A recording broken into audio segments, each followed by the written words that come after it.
Hello, Hello. everybody. It takes me a second to unmute the microphones. That's all that is. There's always a moment of Gotta- me realize. Here, wait. Yeah. So, hello, everybody. Welcome back to the Friday film. I'm Chris, and as always, I'm joined by Mark. Hello, how's everyone doing? So today, Yep. before we get into talking about Super Mario Bros, because I feel like we need to cleanse ourselves before we even get into it. That's how kind of Take a shower, you mean? yeah. Yeah. So before we get into that, I want to talk a little bit. In fact, that I've been playing Ghost of Tsushima today. Mm. Tsushima. Yes, and all I've done in that game for the best part of maybe I played it for about 3 hours today, and honest to God, about an hour of it is me just finding nice areas to take a photo at. Okay, right. Because the photo mode has exposure changes, it has f-stops to control your depth of field, it has the camera angle like millimeters, so you can go like a nice wide angle. It has everything that I would have like doing, and I'm like, they've got Yeah. this in the game, and it's really easy to make a really nice picture when all this is just like at your fingertips like this, and it's the best. Imagine if you had that on your phone. Like you could actually just like flick through simulated versions of all the Oh my god, settings. that's so good. But that brings a point up that I was talking to Donna about. I was going to talk to you about is Corridor Digital spoke about this, about how certain phone apps do things that high-end cameras by all rights should be able to do, but don't. Yeah, yeah. A similar video on that. That was actually quite interesting because it clearly is like what did they call that again? Where it's like you need to create jobs for people. Yes.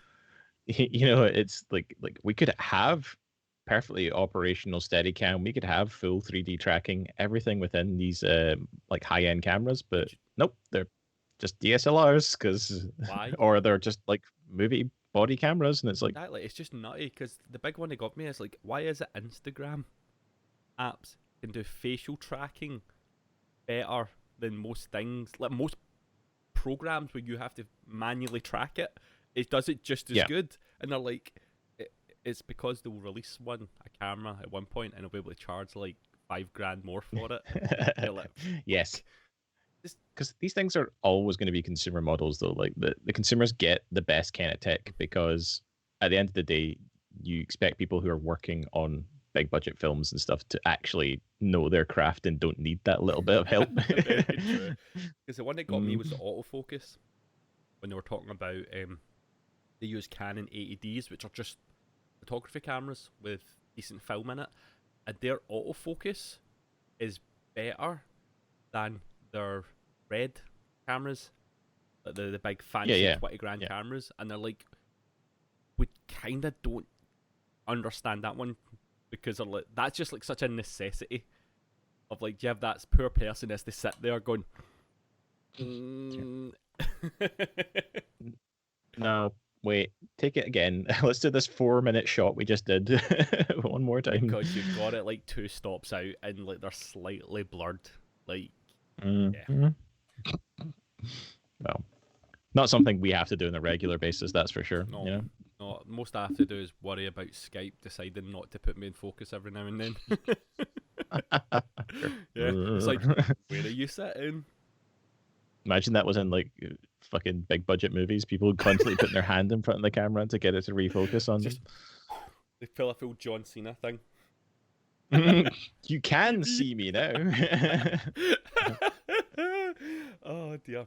So Hmm. I'm just trying to delay Yeah. getting into this. That's all this is. No, right. Don't.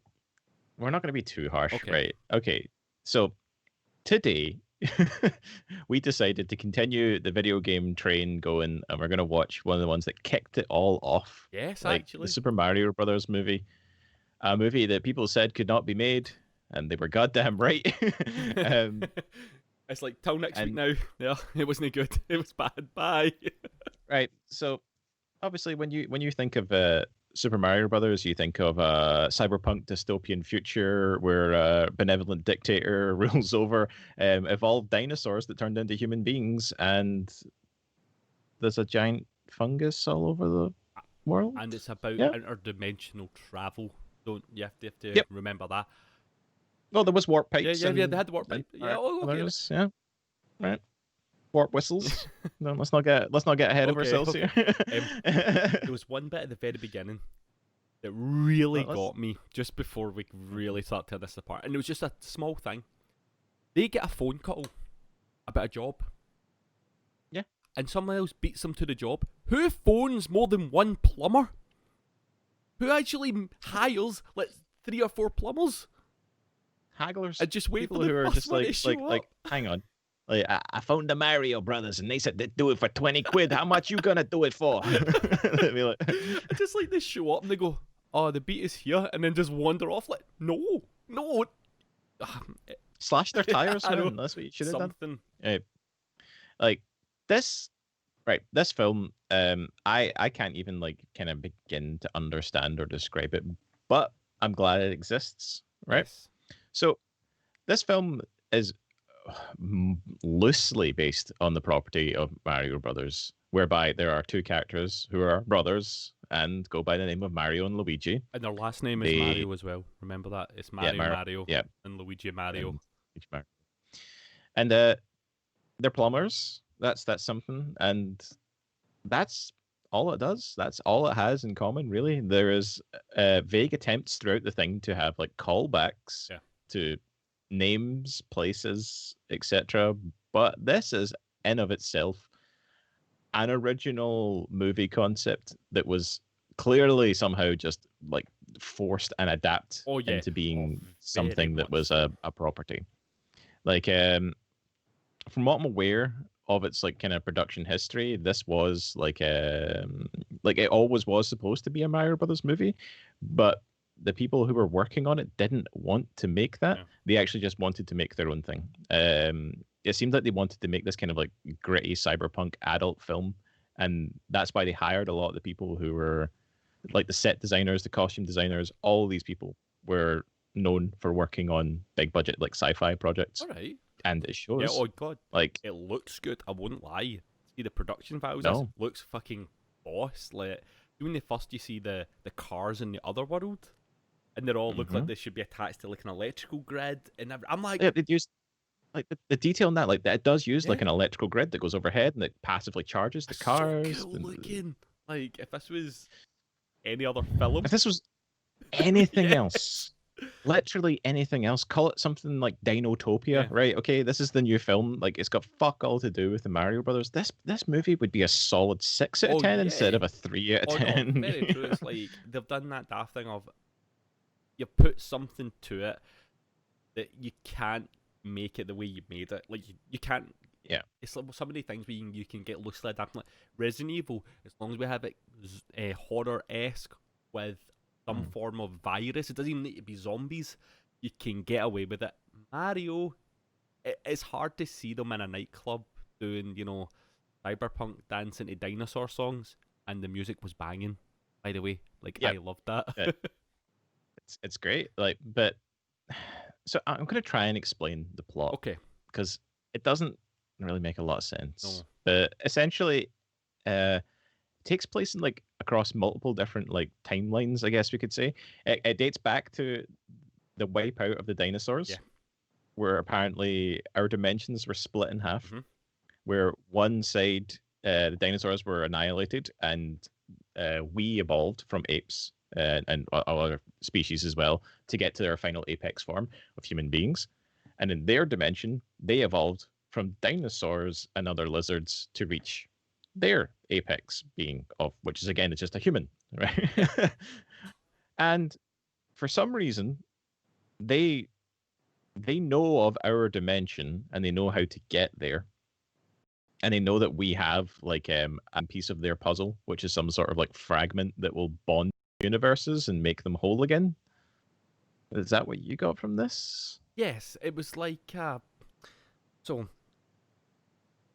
when the meteorite hit, it broke, and when it broke, that tiniest bit that broke out meant that the dimension hopping was only through like the smallest doorway, and once they were smart enough to figure out that they needed to put that together, the old king took his baby daughter to his wife, I think it might be the queen, to our version of the world and left her somewhere Yeah. so that Cooper couldn't bring the dimensions together. And I think that's the rationale of like all that. I still don't get. Yeah. Oh no, we'll get to that later. I'm ready to do a Chris thing where I'm going to talk about Yeah, like, the just last like the ending. Yeah, just like get us to the progress point. Like because yeah. we have like so Princess Peach, I'm assuming. Maybe No, Peach. no, it's Daisy.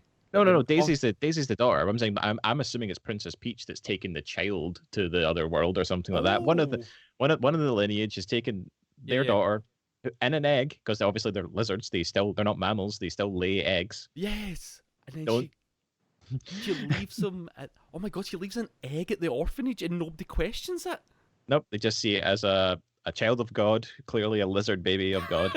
And Oh my god, lizard people are real. and they take it in, and they never once mentioned to her that she hatched from an egg or anything like that. Just let her live her normal life, and she's now grown up and is obsessed with dinosaurs and this dig site, which is leading her right back to where she came from. Yeah. You know what's odd about the dig site? Mm-hmm. The only reason they're able to do the interdimensional travel is because that dig site opened up the ground to where that is. Yes. It makes me wonder how our mom came through that and got to the surface, because alright, when you look at it, it was encased in rock. Right? You're convoluting here because you're causing some issues. Oh, We're not allowed to discuss plot. Like apparently, right, okay. And this is all I've really learned from like looking over some of the details of it was there's a lot of cut content, right? Including an actual opening scene which does actually explain how they got there and how like Koopa followed and got back and stuff like that. Apparently it's all in there somewhere. Do you know what's annoying about that then? Actually, the first 20 minutes of this film are irrelevant. Well, they're actually the world building of finding out who Marionette is and who Daisy is about 6 minutes long. Yeah. And then it's felt another like 22, 23 minutes worth before the story actually happens. Like, them going out for dinner and all that nonsense. Like, I feel like there could have been a different way to do that. Especially if they've got content that tells you the story. Like, yeah. oh, man. I mean, it did spend a lot of its early part kind of trying to introduce you to the idea that the Mario brothers exist. Yeah. And it's like, yeah, we get it. They're Italian Americans who have a plumbing business.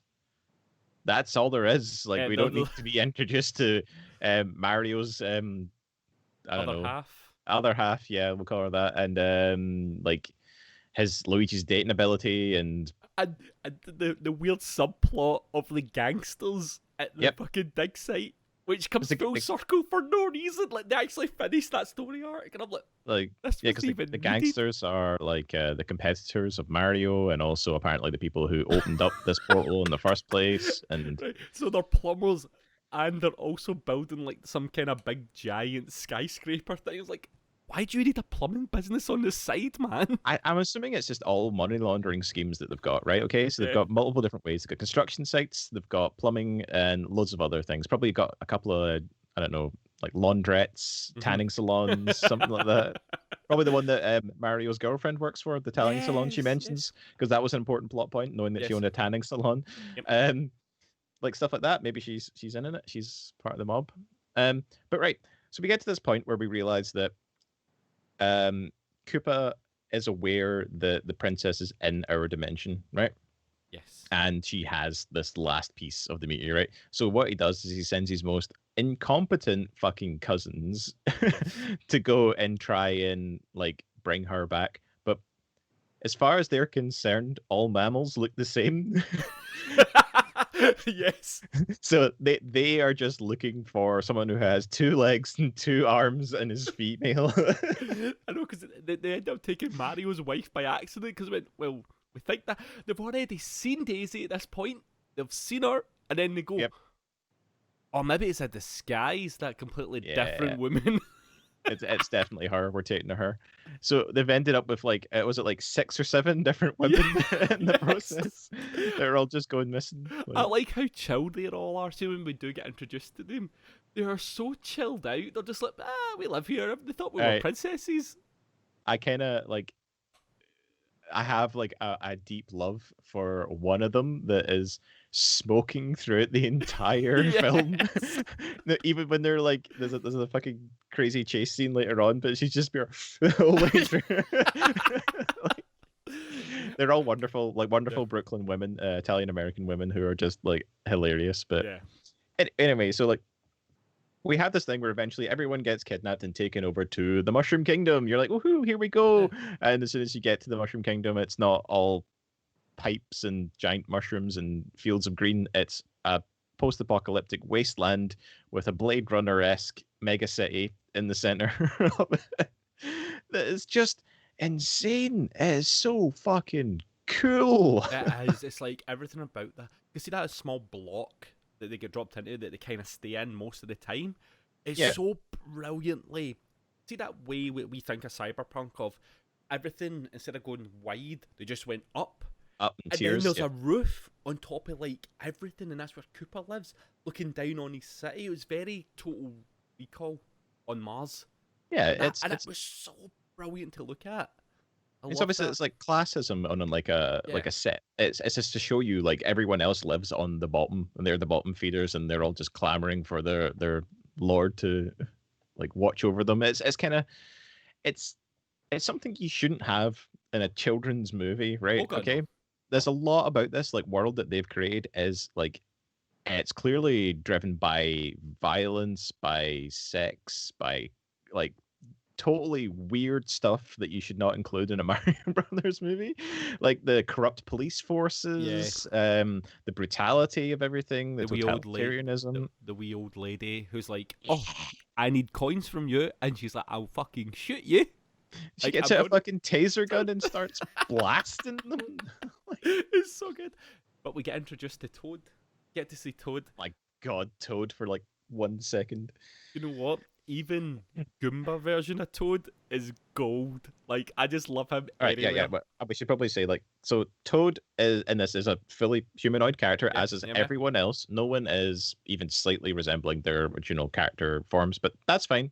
Cool. We needed actors. We're not going to put everyone in costumes. Mm. But there is this like a like this. He creates an anti-Koopa song, which gets him Yes. arrested, and the Mario Brothers get arrested for being plumbers. Yes. Because They need plumbers. yeah, apparently like everyone knew that plumbers were the people guys who with had the rock. rock. Yeah, Yeah. that was it. So we get treated to one of the best scenes ever as the police station. Like, my God, the design of everything in this film is so complex and fantastic. Like, because their arrival at the police station is just them hurtling at 100 miles an hour towards the police station wall.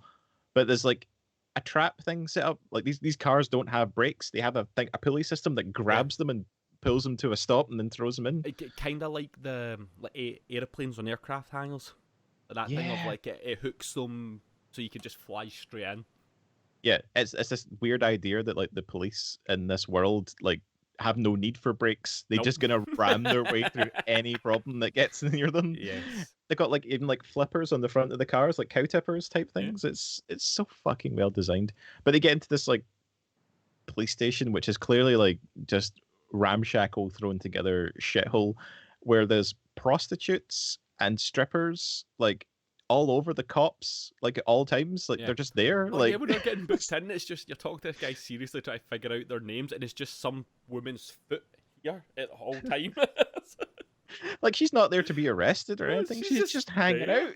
Like all the cops get as many strippers as they want, and like, what the fuck am I watching at this point? You're like, this is insane. That is proper. Like, if you could describe cyberpunk, like two movies come to mind, and it's Blade Runner and Mario and Brothers. this actually this, because they even have the big stereotypical cyberpunk thing of the world being dead, and when they have their car chase into that world, Yeah. is one, what a brilliant car chase. They actually did do a car driving on a car. No Yep. CGI back then, so they had two cars, and then they Practical had effects are the chain, man. they did the whole driving away from explosions. They did everything I love in movies. It was like that was such a beautiful scene, and then they go into an actual proper wasteland and spend a brilliant wee 10-15 minutes in this wasteland trying to figure out how to get back in. And I'm like, this is almost like Judge Dredd at this point. Like, That's we're what's so hitting good. such mental points in this movie. Yeah, like see if this was something based off like a 2000 AD property, like the shit they could have got away Yeah. with, like they actually could have just like lent into it as hard as they wanted to, instead of having to keep kind of clawing it back to some semblance of Mario Brothers. It's Yeah. like because obviously like the plot point we get around here is that all of the species has evolved from dinosaurs, right? We learn about that kind of thing, but Koopa has a machine that lets you de-evolve people, Yes. which is his big thing that he loves doing. So he creates the army of Goombas that we like. So the mushroom head little kind of walking creatures. But instead of like devolving the entire person, he Just just our head. devolves their head and their brain. And they get these wee tiny, cute as hell wee monster heads, and they're brilliant. The Goombas stole the show whenever you seen them. So when you see them try to talk to each other, just going, "Meh, meh, Like- meh," and they give Toad a wee harmonica. Yep. Because they're like, "You like music?" And he looks so fucking happy. My God, like see the expression on their faces, like that this whoever was in control of the Yeah. the puppetry, I guess you'd call it puppetry, like is fantastic. Like because Toad in particular as a Goomba, his expressions are wonderful. You can always tell that he's kind of like happy-go-lucky and Yeah. trying to help, and he's like, "Is this good enough?" Oh, Like- when he brings the vegetables, because she's like, "I'm vegetarian," and he brings a wee plate of vegetables, and I hate that fucking scene because he gets set on fire. I'm like, no, like you're a real hero here. You're Yeah, just so it's- happy about it. it's just so wonderful. Like all the practical effects in this movie are on point. Like we get introduced to Yoshi as well, and He was so good as well. it's like a little like fully animatronic dinosaur, probably like more detailed than stuff in Jurassic Park. Like it's fucking crazy weird. Like Yeah, because that you get like almost full body shots of that dinosaur. you did and it. I'm You get full like- body shots. Like yeah, and I'm they like- must be controlling it from like just off camera yeah. with the tail and stuff. Like Yeah, because that was nuts. Because I'm like, man, they've actually got a proper wee dinosaur running about here. And it was great because it was lovely to see that the wee moments with that, and then you have the horrible moments with the wee dinosaur because Koopa's a big prick and stuff, and his wife is a weirdo. Is it his wife? We never actually really established that. I don't He's got even a know what woman. her name is. Right, because this is the thing. There's a character who's not based on anyone from Mario Brothers, right? Lena, But- I think her name is. Lena, yeah, Lena. Like Lena is just some random person. I mean, I'm trying to remember all the names of the Koopa kids. They were Iggy and Spike were definitely among them. But then you had stuff like one was named after like a composer, was he not? Like Ludwig von Koopa or something like that, and all this kind of thing. Yeah. But I don't remember anyone called Lena. Someone No. correct me if I'm wrong. Like, but she's just like an odd character who's Yeah. like an antagonist, but also playing her own game. Yeah, it's like she has her own motivations that become very much the point of the film towards the end, because Cooper won't listen to her, and she's like, "Well, fuck you, then I'll go join the worlds." But we don't get her motivation for doing that at all. Yeah, because She at first wanted I'm like, is she maybe someone from the old kingdom? Like maybe she used to serve like the old king and has like her own ideas of how she Yeah. wanted to rule, or is she just one of his servants who has ideas of grandeur, like kind of your Starscream style character? Yeah. But we don't That get will- enough time with her to figure out who she is.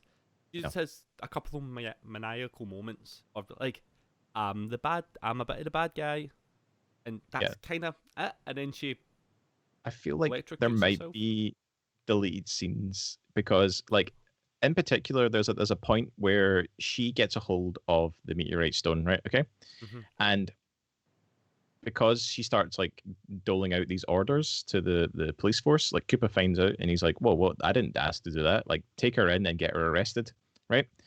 But as soon as he gets the stone, there's this throwaway bit of like ADR where like you hear him saying, "Release her from prison," because now he has the stone, and it's like it doesn't make a lot of sense Oh. why he would immediately like release her, because she immediately goes back to betraying him 2 seconds later to Yeah. get the stone again.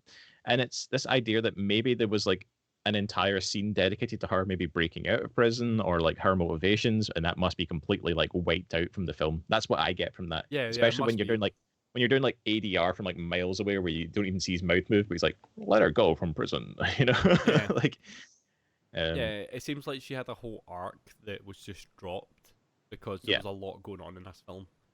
yeah, because I feel like I hadn't even talked about Koopa yet. Like, No, because it's just like, it's even Cooper, like Dennis Hopper plays yep, him Dennis brilliantly because he's just him and Bob Hopkins. Well, Hoskins. Hoskins, sorry, I always do that. Bob Hoskins, right? Do you know what I love about him? He is basically the audience through this way, going like, "What's going on? Like seriously, what's actually happening? I don't know what's happening. Do you know what's happening? I don't know what's happening." And John Peterson, I'm not Guisiel? going. Yeah, Thank I you. I guess. was not even going to attempt that. He is just the video game protagonist of going. We're just going to keep going forward. Doesn't matter Yep. what it is. He just trusts in the plot development. Yeah. He's gonna rush to Eddie's death just to prove a point. Yep. Yeah, he's like, I trust in the mushrooms. They're trying Mhm. to help us. And yeah, and Bob Hoskins is Mario. Is just like, you're, what the fuck are you talking about? Like, Yeah. I don't understand you. I don't understand anything you're saying. Yeah. Let's just get on with it. Yeah, can we go home, please? I just want to go home. But like, Koopa is just like, it's kind of weird because it's kind of like Donald Trump energy. Like, Yes. Oh yeah. he's Oh yeah.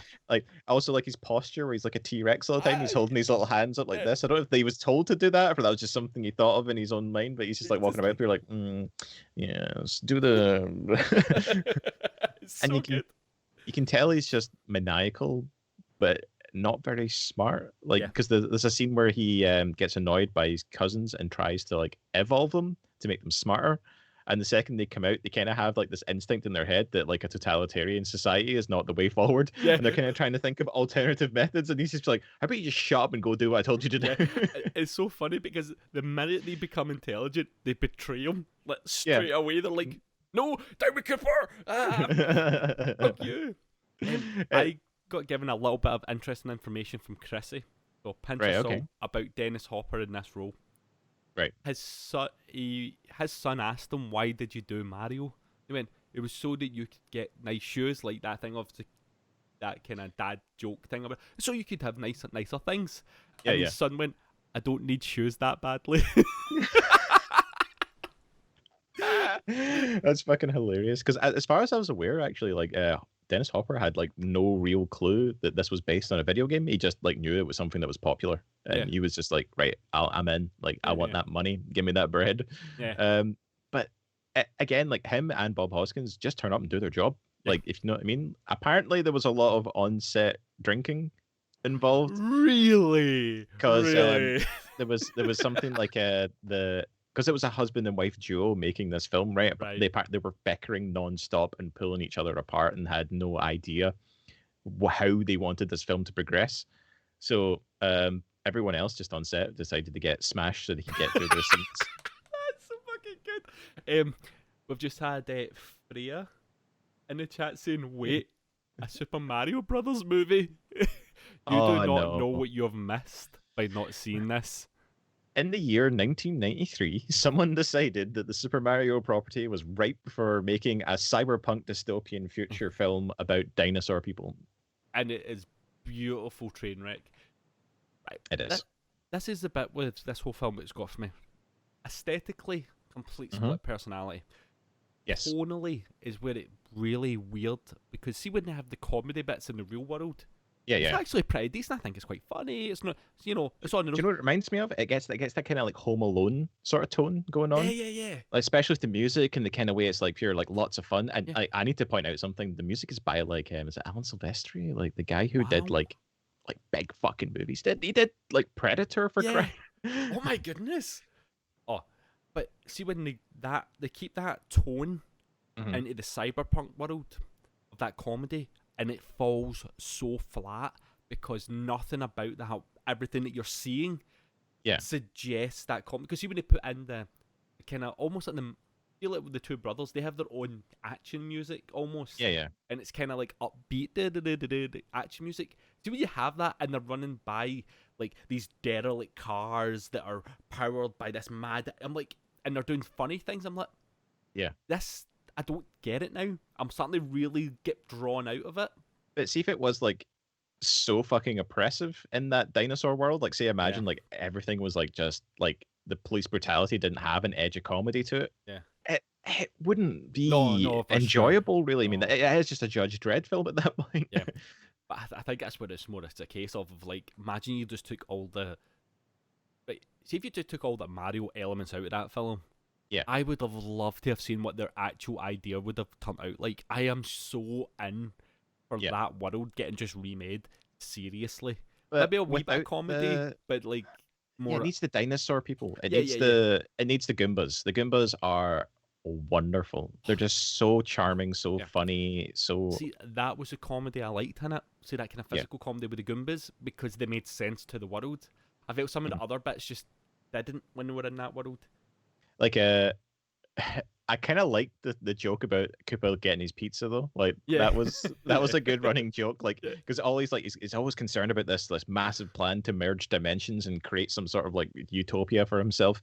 And then he's just like, "Where's that pizza I ordered like 6 hours ago?" It's like, It's so good. it's like you can tell that all this stuff means nothing to him. Really, Yeah. it's just another way for him to flex. Yeah, Um, he's just doing it for the sake of doing it. He's like, ah, because I always wonder what's he going to do when he gets to the real world, realistically. Well, apparently, right, we do get this, right? Towards the end, he starts building the devolution power into Yes, a gun. a gun. Is- yeah. And the gun is literally the light gun from the Super Nintendo. That's the prop. Yes. Yeah. It's the Super Scope. Yeah. And so he turns up for all of 5 seconds in the human world by accident And then and ties just over a loose end. Because it's just- a big gangster man. He turns him into a fucking ape again. he turns him into an actual monkey that just starts going like jumping about the place. And everyone's like, "Oh, that's so cute! You just watched a man devolve into a monkey and no bats an eyelid." Not even better with that is he appears out of nowhere, does this with a wee plumber shouting at him, and then they disappear again. Dematerialize into the ether, like And then back everybody's like, to okay. Cyberpunk 2099. You know, and like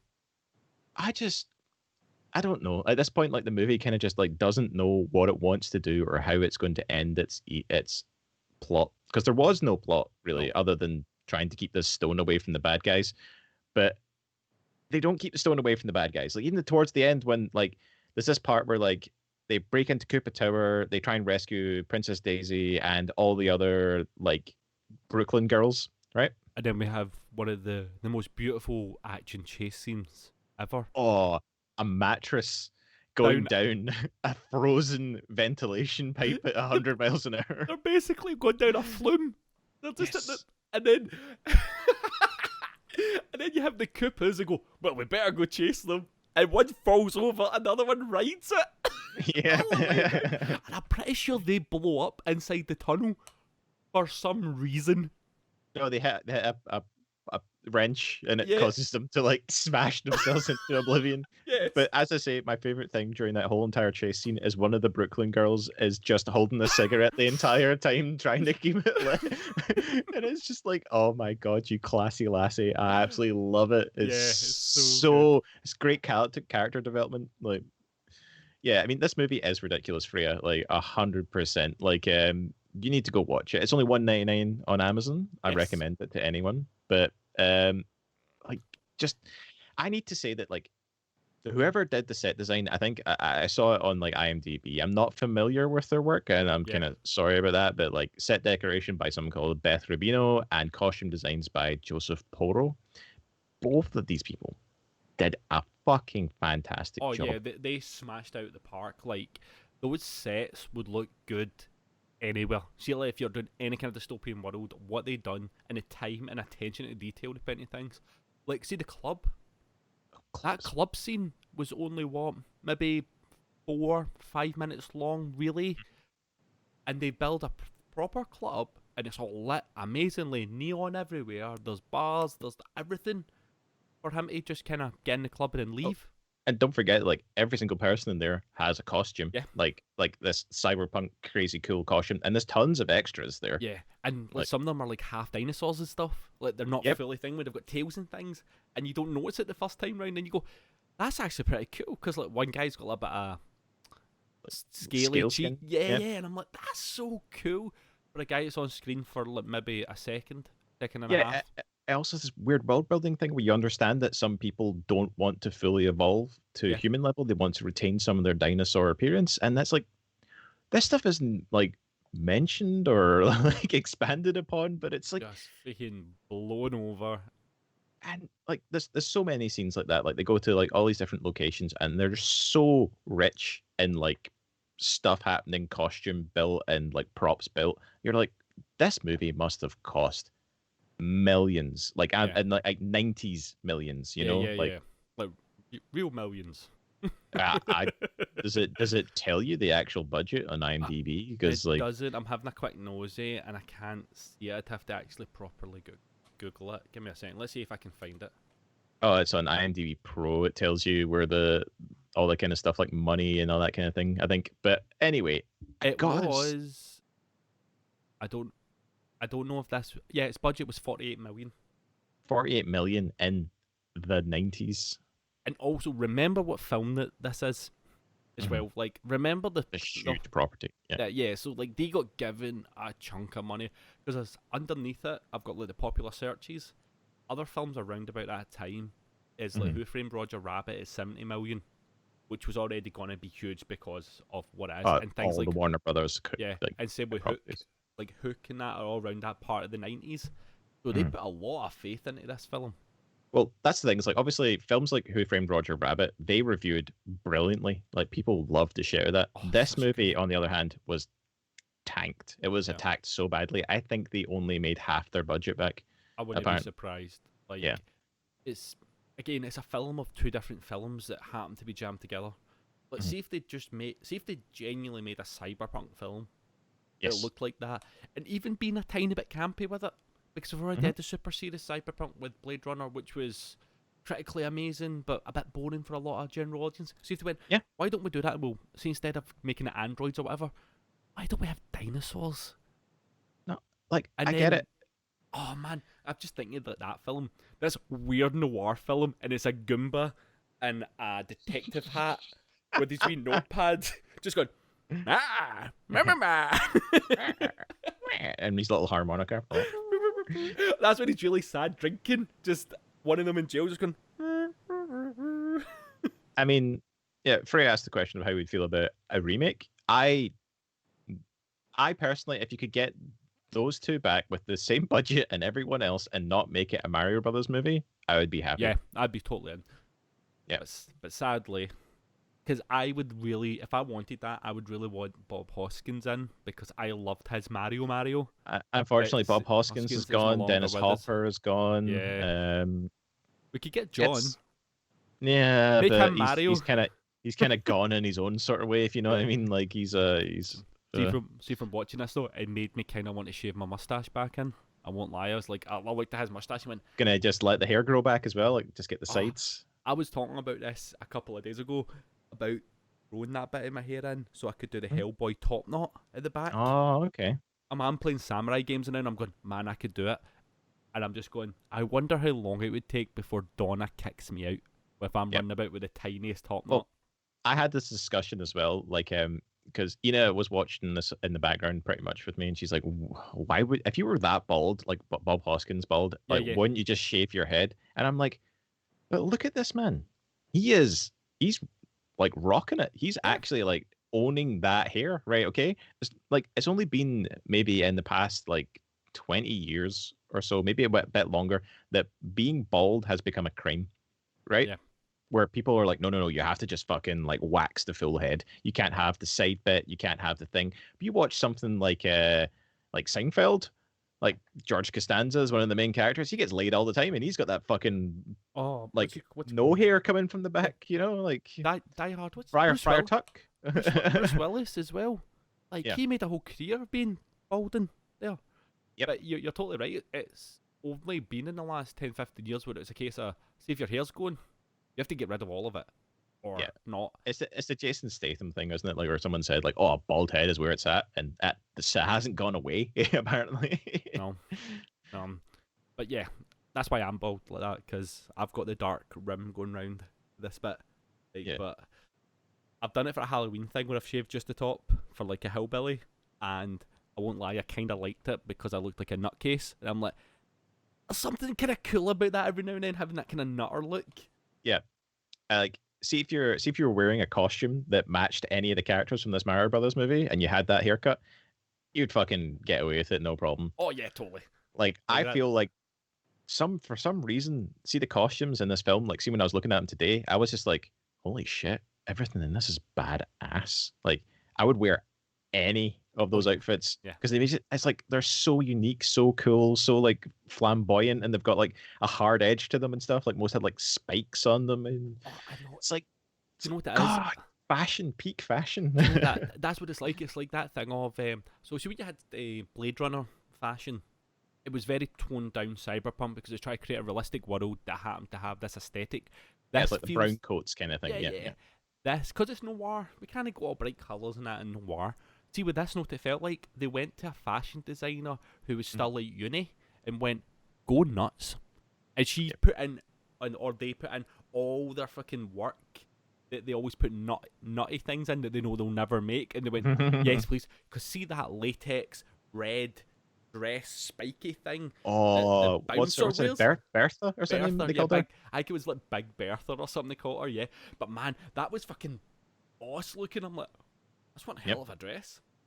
And like the boots as well, like the Yeah, big kind of chunky Mario boots with like the pistons on them and yeah. stuff. Like these are cool. Did you notice the Bomb Yes. had Reebok sneakers? Yes, I Just did. tiny little painted on Reebok signs on the fucking little Bomb about this size. I love the idea that Reebok, like, we're going to pay you for a sponsorship in this film, like, yep, nae bother, son. Mm-hmm.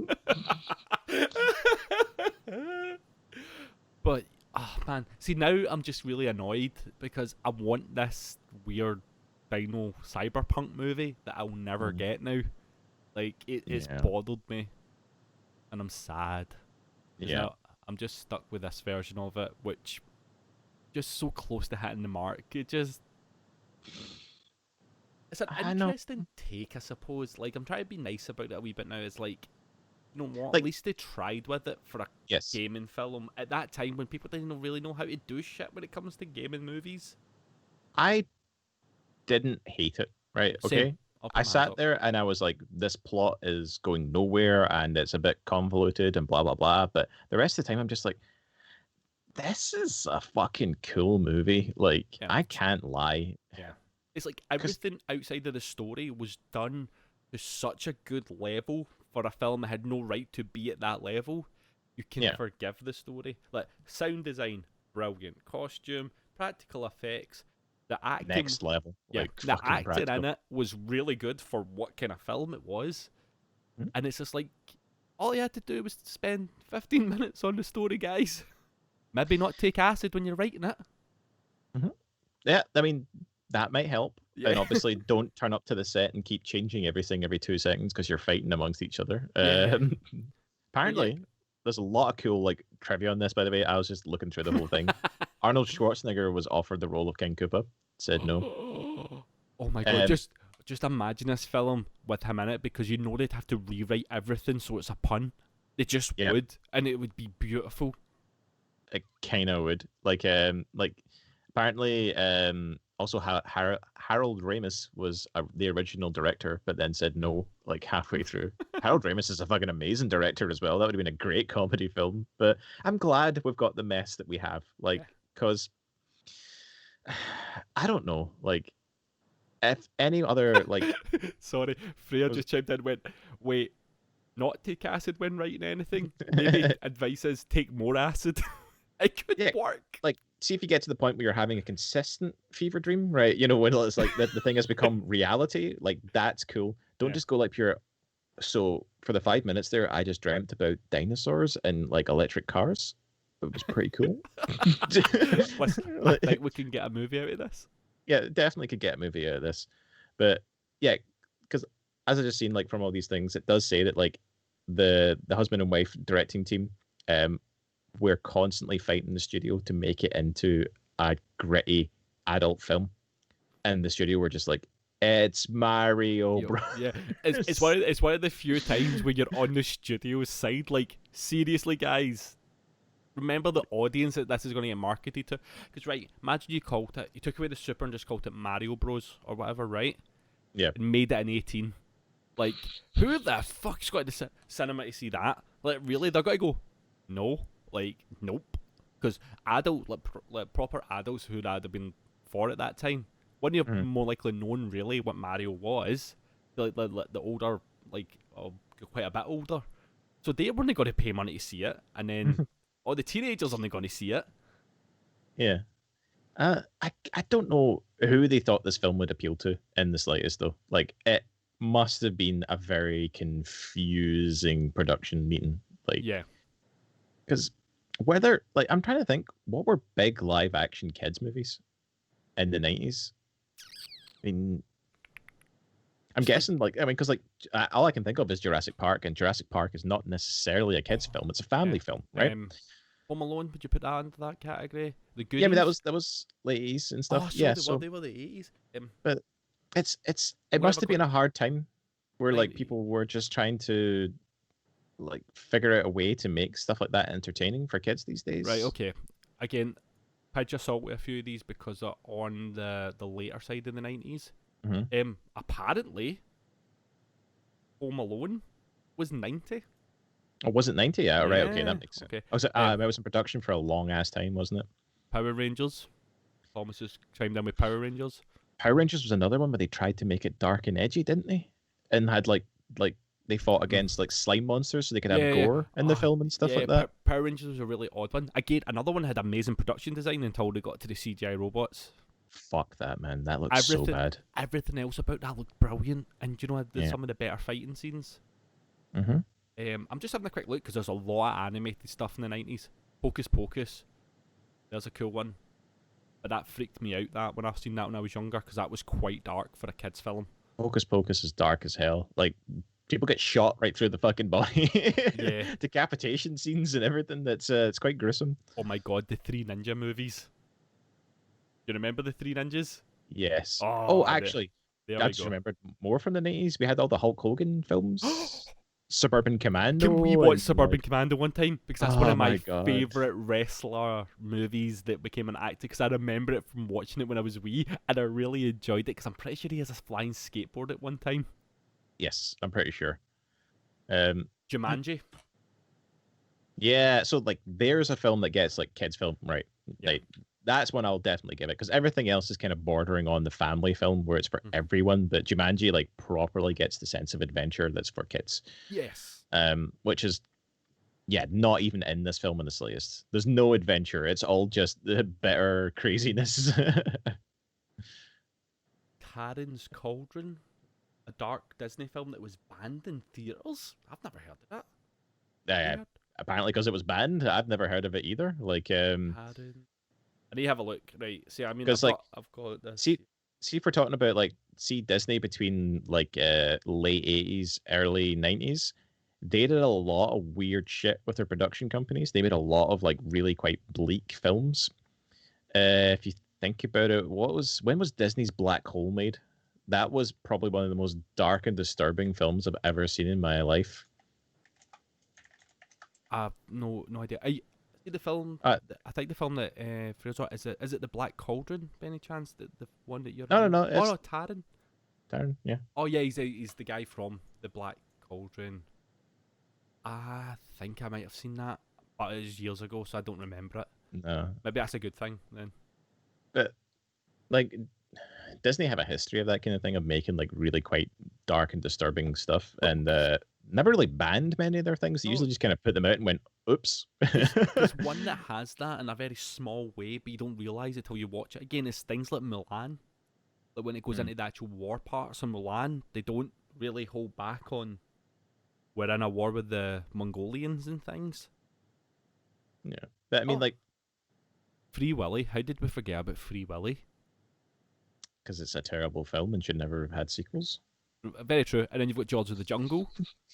Oh, Brendan Fraser movies. Oh, dear. Man, I wish he never disappeared, because everybody talks about who would have been a great Indiana Jones. I'd be like, in his prime, when he was doing like the first Mummy films. He's Indiana Jones. He's Nathan Drake. He is like all of them combined. Yeah. Yeah. But I have a question for you. What was the Mhm. saddest kids film you seen when you were young? Oh, Like the fucking hell! Like Fox and the Hound, probably. That comes straight to mind. Where like I just started crying in the first 5 minutes and turned it off because it was just brutal. yeah, Like, who fucking makes kids watch that kind of shit?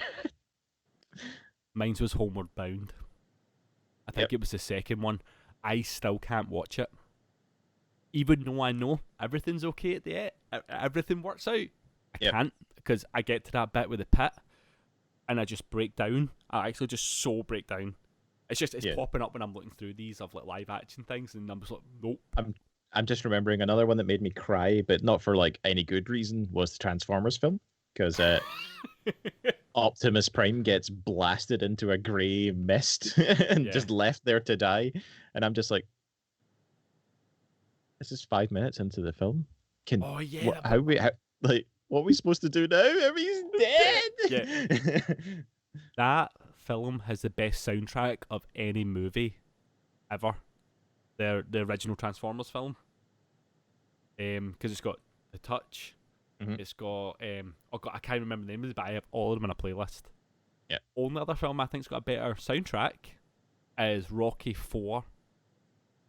That's got like Hearts on Fire, and it's got Living in America and everything in it, and it's got Rocky, defeating communism. Don't forget the Scarface soundtrack, which has all the best songs. Oh yes. Oh man, Oh, there's a good discussion of like movies that have the actual best soundtracks. For one thing, like a bit of research into it, because I had this conversation with my pal about the Rocky films, because we tried to rank very quickly, ranking the Rocky films. We both admitted number one is Rocky, because Right. it's actually what Rocky movies It's are. actually a boxing film, right? Yeah, Okay. it's a drama that happens to have boxing in it. It's not Raging Bull, but it'll do. Yeah, and then from there, Rocky. We thought the first two were basically what Rocky was meant to be, like the movies were meant to be. Then he says Rocky 3 is next, where I say Rocky 4, and his argument is Rocky 3 is a better fighting and montages. I mean, no. Rocky 4 has Rocky climb a mountain for no reason and chop a tree down.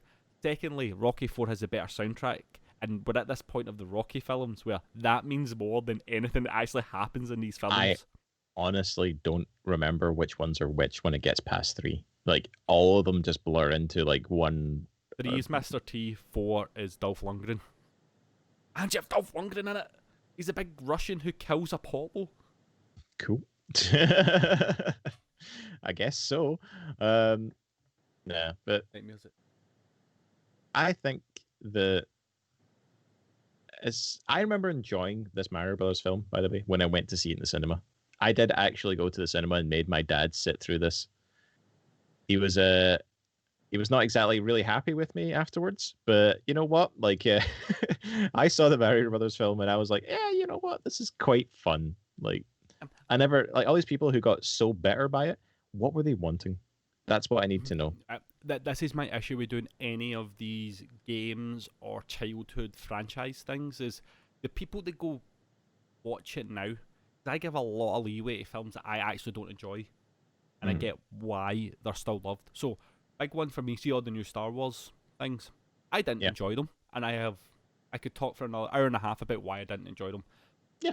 But I can totally get why people did. And I'm not talking about adults, I'm talking about kids. Because that's the point. Like, they don't care if the continuity of the film is correct. They don't care if there's massive plot holes. They're just seeing some badass person with a glow-in-the-dark sword cut things in half. And I'm like, that's who it's for. Like, I'll happily discuss it, but see, it's when you have the adults either stick up for a bad film, though, but... I mean, I think you may be treading a different territory, though, because, like, you're trying to, like, repurpose a franchise for another audience at its 9th film, right? That's kind of a weird thing compared to making a one-off adaptation of something and it just being that. Like, people can recover from one bad movie. They can't recover from, like, franchises can't recover from, like, consistently bad films or things that actually just ruin, like, a storyline as such. like Because then you're getting to Transformers. no, because you're getting into like comic book territory at that point where you're basically just like the property is now the story rather than the story. If you know what I mean? Like where like Yeah, it's got Captain America in it, so therefore it's good. yeah. What's it about? Like, who I t- cares? Captain America's in yeah, I totally get it. you. Okay, Yeah. wait a minute. Freya's got a. We're trying to track down a film for Freya at the moment Right. as well. It's a monster movie. Right. It's no critters or gremlins. You sure it's not Critters? Because in the first 15 minutes of Critters is about like I think it's Critters 2 maybe, where there's the bounty hunter guy who goes and steals the egg from the spaceship and takes it. No? Everything. What the hell were you watching? That sounds like Alien to me. No, that I'm pretty sure that's one of the Critters films where it has that. Because there's like a bounty hunter guy who's like steals the eggs from the spaceships and then sells them to like market. Oh, I don't. Am I do getting you? that? Maybe something else though. It could be more movies that have the same plot, but Man, that sounds messed up. Like, do you remember actually on a messed up kids film about a boy that has a friend with a blue monster that lives under his bed? And it was basically Monster Inc. before Monsters Inc. Because if he went under the bed, he went to the monster world. I think it was from the 80s or the 90s. Shit, I need to actually look it up. So talk amongst yourselves. talk amongst yourselves. Yeah, that's what this podcast is about. But that movie sounds interesting though. I need to figure out what that is because I think I've seen most kind of like I don't know, space horrors. Oh my god, it's called Little Monsters. Oh, is that the one you're thinking of? Yeah, yeah. Yeah, this is what I'm thinking. And yeah, I'll see if I can get a picture of this. Do I still have this set up so we can browse the internet? I do. I do. That's it. It's not the full size or anything. Right. But look at the monster on that. That is weird. Oh, that's That the is- kid from Wonder Years, isn't it? Yes. Like, that was for Wayne's. And I watched this at like 5 years old and shit myself. Turns out it's cool as fuck. Like, the whole thing is the monster's super cool and it is about scaring kids. But man, seeing I watched that when I was young. Nope. Nope, nope, nope. Like, couldn't I?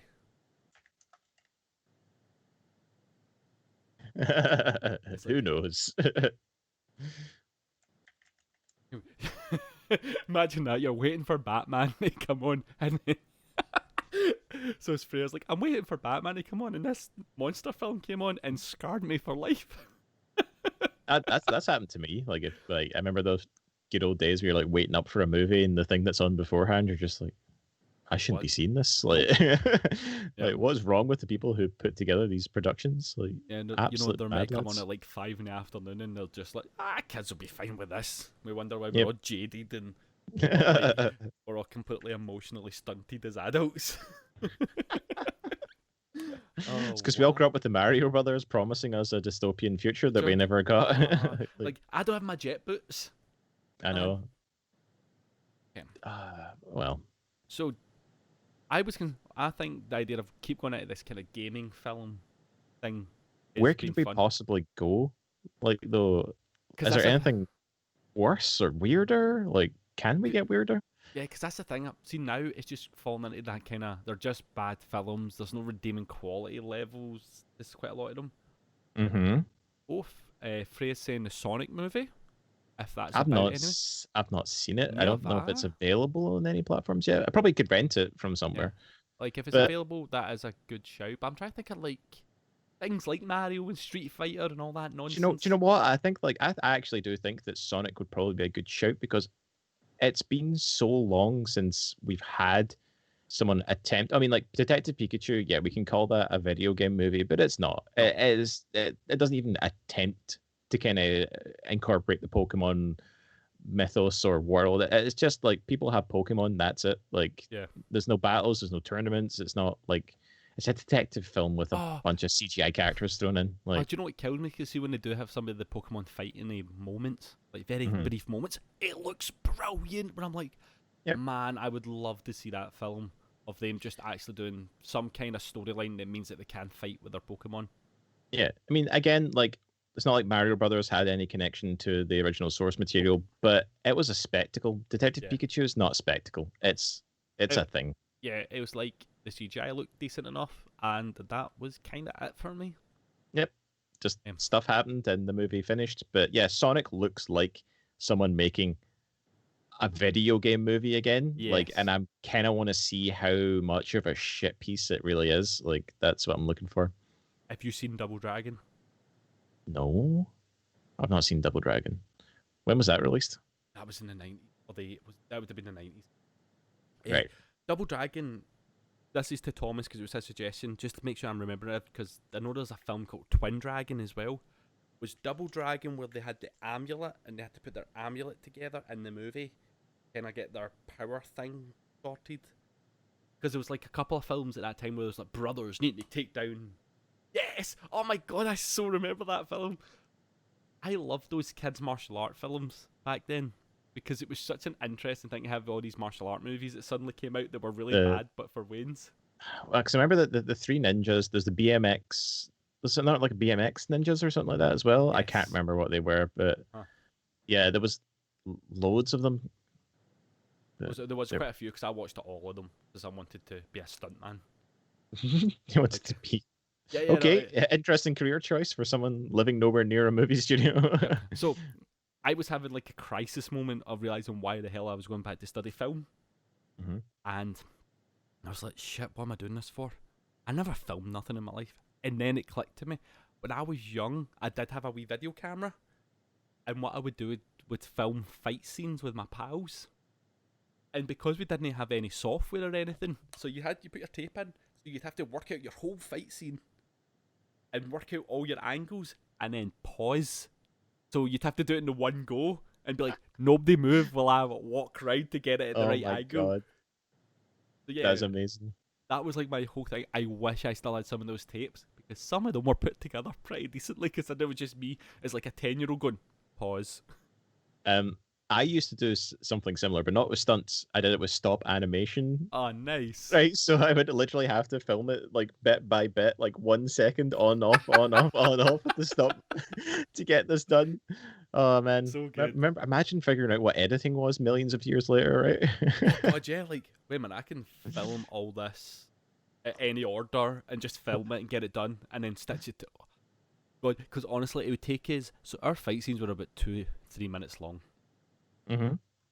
And it would honestly take us about a day to film it, because we'd end up realising somebody's moved, we need to start this again, and then delete it all and start it again.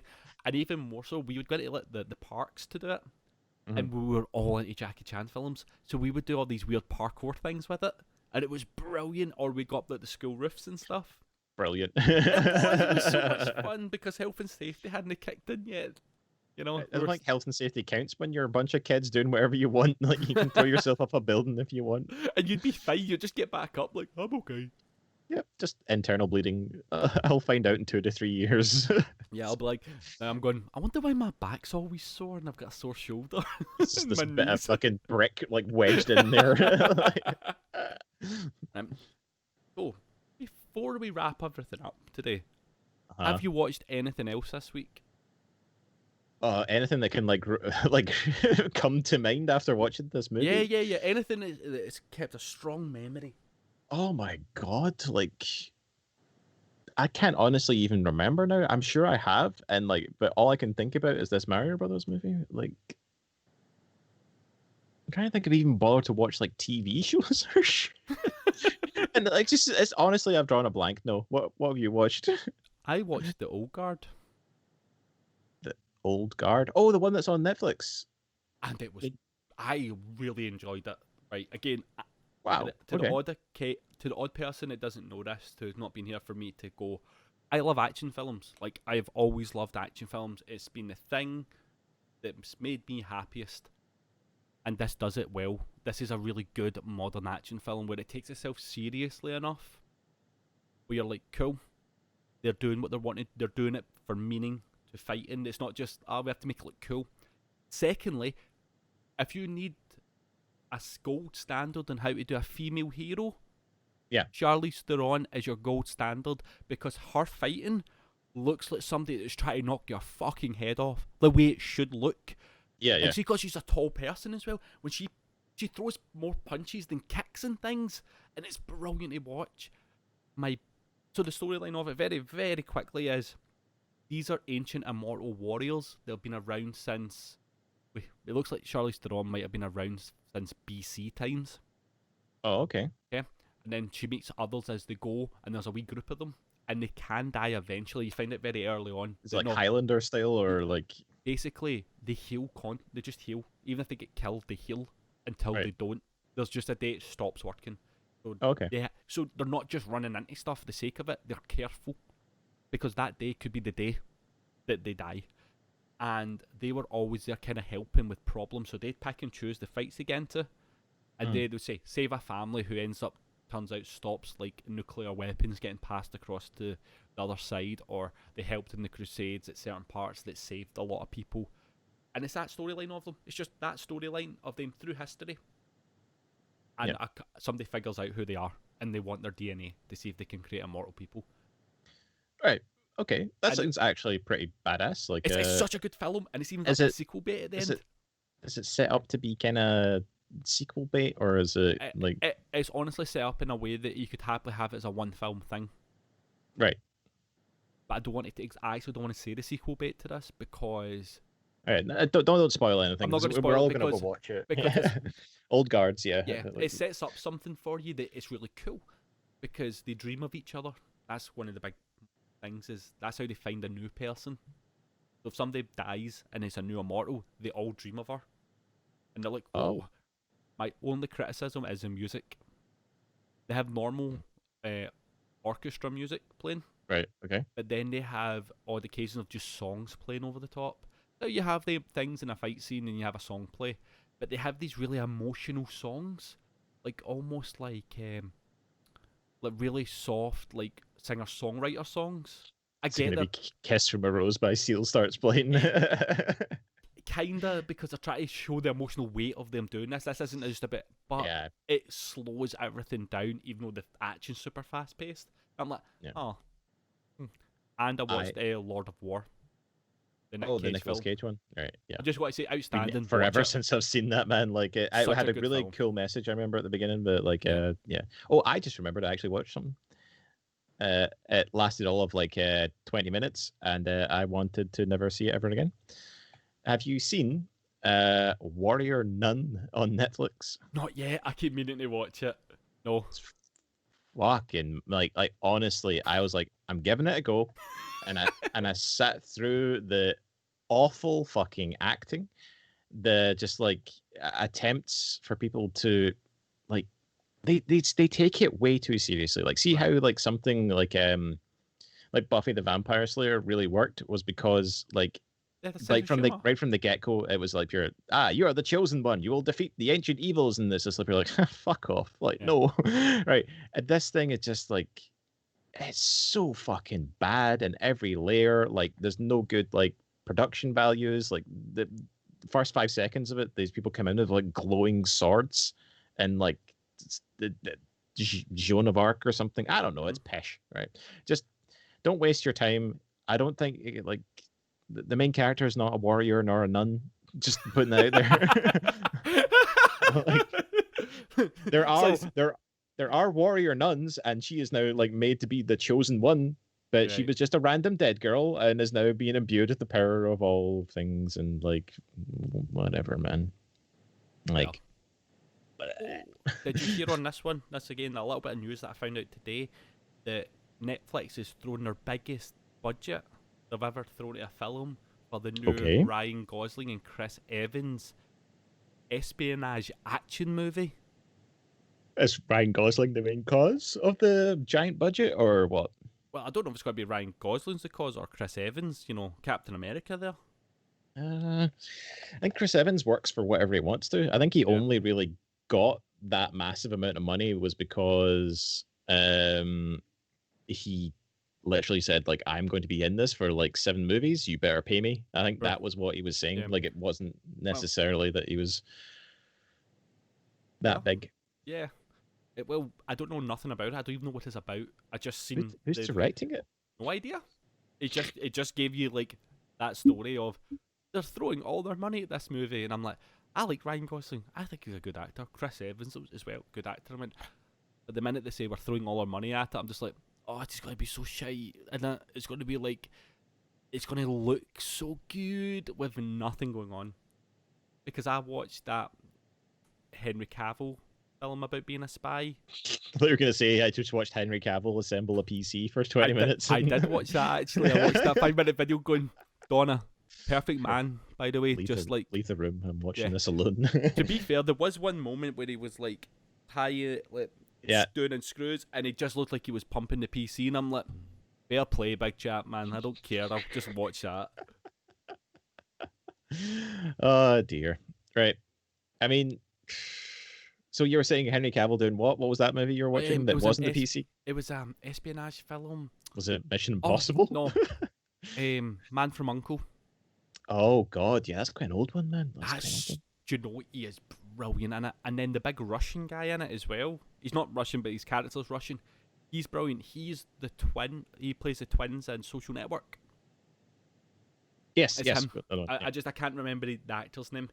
Mm-hmm. They're brilliant. That is a great movie. It's one of the films that's so set up for sequel bait that never got a sequel because Henry Cavill got too... he got too big. He's like, grade A. And no one cared what Man from U.N.C.L.E. was. Like, they knew... It was that thing that people like our age, maybe, I mean, it's my age, I don't know. Anyway, my age... saw on the television when we were like 5 and went, what the fuck is this pish? Because they were still showing reruns of it, like, and it was just like, this looks awful. And it was always so boring and dumb, and like the missions made no sense, and like same with Mission Impossible, to be fair, but like that somehow just made all the money because it had the power of Tom Cruise and his Scientology abilities. See, I think that must be the only reason they films make money is because he's in it. Every Scientologist is contracted to go see them. Because Tom Cruise as an action star is fine, but not modern day, like, say, like in the last, like, 10 years for me. I don't see him as relevant anymore. He's still good at what he does, but, like... He is, but he's just... I don't care. No, that's like, I mean, it's like, I'm just not into him, and I just don't get it. It's like if I had to go, I'm making an action film this year. He's not the top of my list. No, I wouldn't like invite him to anything because I'm pretty sure he would just try and bring his cult with him, and I don't care. They'll like, smile at you, asking you the weird psychology questions to try and fucking break you. Just like, it's like, show me the level of your thetans right now. I need to know your thetans. Right, okay. Right. So, I think we have diverged into everything we could possibly talk about. Yeah, today. I think we've kind of wrapped up this week. Yeah. I would say, please, if you haven't seen the Mario Brothers movie, go watch it. Right, because people worked hard on this. They really did, and even if it wasn't the screenwriters, everybody else did. Definitely. And secondly, it costs less than a coffee to rent. So it's like $1.99 on Amazon Prime. On you go. And next week we'll do Sonic again. We'll make an effort. Yeah, because I can watch out with the family and that one and all that jazz. I'll get everybody involved. Sorry, Freya, but we usually only last about an hour at these. Any longer, and we'll probably just start waffling. So yeah, like you've already got us into the waffling, but we've waffled for a while at this point. Yeah. We've got videos on YouTube. You can go watch us talk about.